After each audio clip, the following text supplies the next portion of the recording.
Hello everyone, my name is Adrian Montano. I'm a trainer and excellence coach at Mindgrasp, and it's my pleasure to welcome you to another one of our live sessions. Now, as I've told you yesterday, I've opened this new series of live sessions dedicated to hypnosis, and that's why I've called it Hypnosis, because I'm a nerd.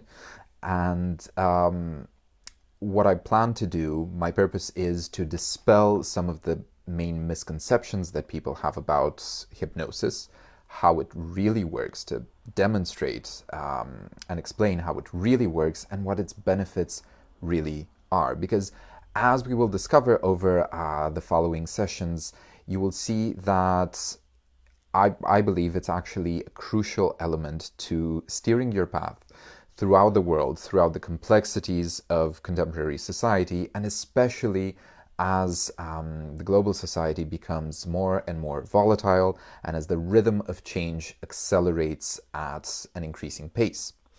But that's thinking a bit further into the future. For now, I would like to just come back to what I mentioned earlier, namely misconceptions that people have about hypnosis and how it really works. And that's, of course, due to media, movies portraying, the old-timey hypnotists waving their grandfather clock on a chain and saying, "Look into my eyes, look deeply into my eyes," etc. And actually, that's one of the main misconceptions that people have, that hypnosis is about the hypnotherapist asserting control over the person they're working with. I would call them a client just because I consider it as a mutually beneficial relationship between equals, an exchange of energy between equals, rather than one having the upper hand over the other.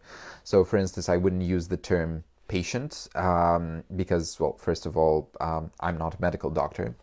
There are some medical doctors who are therapists and hypnotherapists, and so they can consider the people they work with as their patients.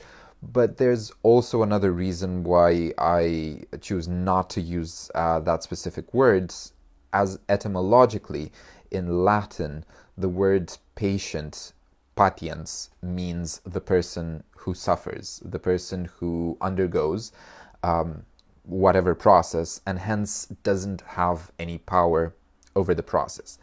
And I, for one, based both on my learnings in the field and on my experience, have discovered it's not the most beneficial presupposition about the relationship between the practitioner and the person receiving the service. So, as I mentioned yesterday, some of the main preconceptions that people have about hypnosis are that trance is a very different state from their normal waking state. When in fact, hello, Elisa, welcome to our talk. When in fact, people can experience a waking trance. And I'm sure you've had, as I mentioned yesterday, the chance to get so involved in a conversation with someone that the outer world, the surrounding world, just seems to fade away into space. And whoa, look at the time. You don't even realize when it flies by. So that's one misconception. And another misconception is, which I will dwell upon more today, is that the therapist, the person doing hypnosis, has, oh, hi, Gabriela. The person doing hypnosis has some sort of power over their, as I mentioned before, client, I would call them. When in fact, what happens is this.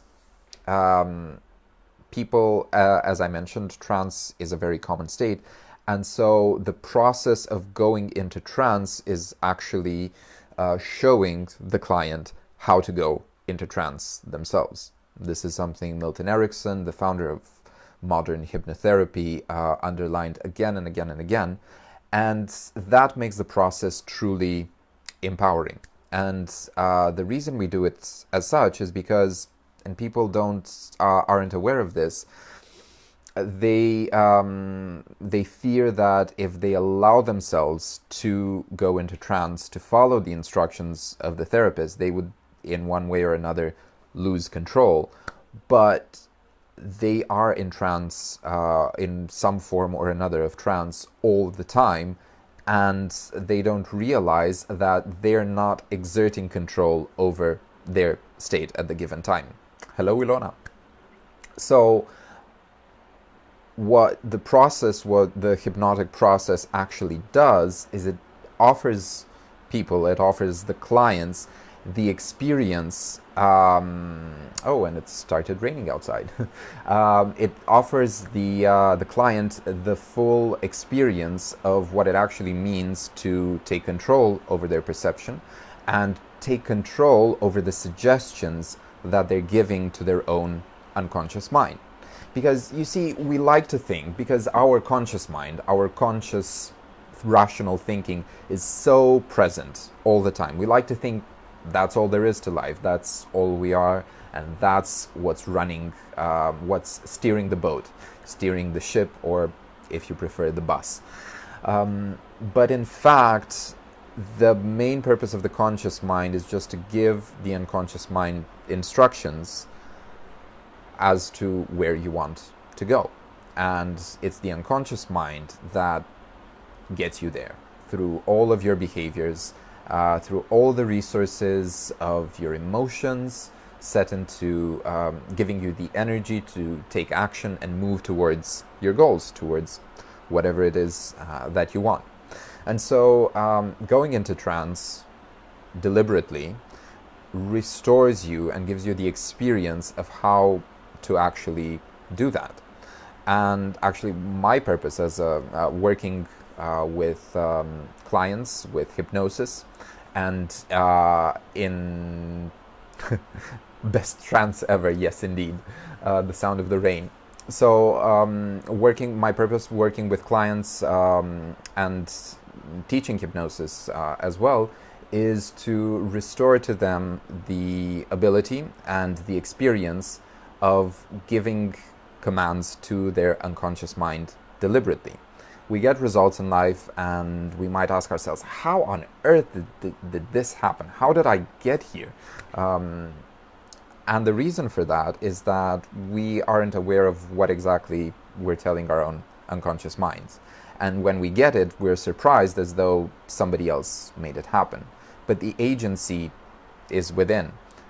We are in charge of our own ship, or our own bus or car, whatever you want to call it, and we have to be a responsible driver if we really want to get to our destination. We have to take ownership over the helm. And so the hypnotherapeutic process is very much about restoring the experience of how to do this, and restoring, as I've also mentioned yesterday, the proper line of communication between the conscious, rational mind that sets the destination and the unconscious mind, which is in charge of the energy, the flow of energy in the body, and the behaviors that get you to that destination. It's also in charge of learning from both past and current experiences and our perception of time, space, and matter. So, but more about the purposes of the unconscious mind in some of our future talks.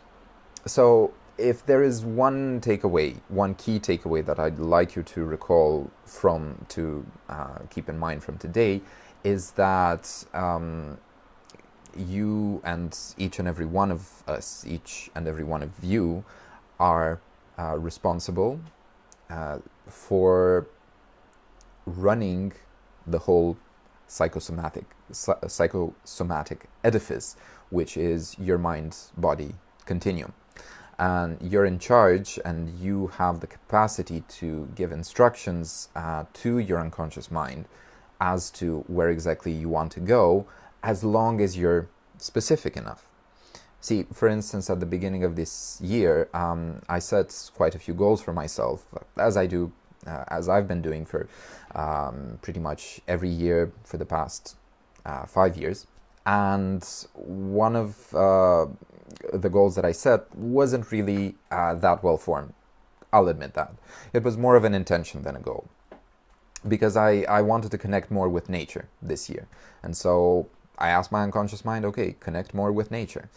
And yeah, my unconscious mind delivered by the path of least resistance. And so one of the experiences I had as I was going to meet some of my former colleagues who had studied, with whom I had studied NLP in March, the road there was 40 kilometers of forest roads with very little tarmac, lots of potholes, and lots of ice. And initially, I cursed my wits off, but then I realized, oh my goodness, I created this situation for myself because I asked. That was the command I gave to my unconscious mind. Now, we're not aware of the commands we give ourselves, and we're also usually not aware of the commands we accept from our surrounding environment, whether it's from the media, people in our families, our closest friends. The experience that one has when listening to just the hypnotherapist's voice and intensely focusing on their suggestions is to really take control of one's perception and choose what commands to follow and what commands to completely ignore. Because when, for instance, you're watching a film or just, let's say, watching something on TV or on your computer, on YouTube, for instance, or Netflix or whatnot, and you're just not paying intense attention to what's the messages that, or the learnings that you're getting from that specific experience, all of it just pours directly into your unconscious mind and later becomes part of your behaviors. Oh, hello, Corina, welcome. So when you learn how to properly give commands to your unconscious mind and how to be selective with your perception, you also learn how to unconsciously screen out all the things that you wouldn't want to learn, all the commands that you wouldn't want to take from your environment, especially from less than happy sources. And unfortunately, we have quite a few sources of conflict all around us and coming at us from the media and from overall from society. So that is what I would say one of the key elements to keep in mind about how hypnosis really works from this point of view, and the social stake that getting it right, and especially doing it right, both in practicing with others and in practicing it with oneself, holds. I hope you found that information useful, and I'm eager to hear from you how you've been using it. Maybe, well, I know some of you are already trained in doing hypnotherapy work. Hello, Andra.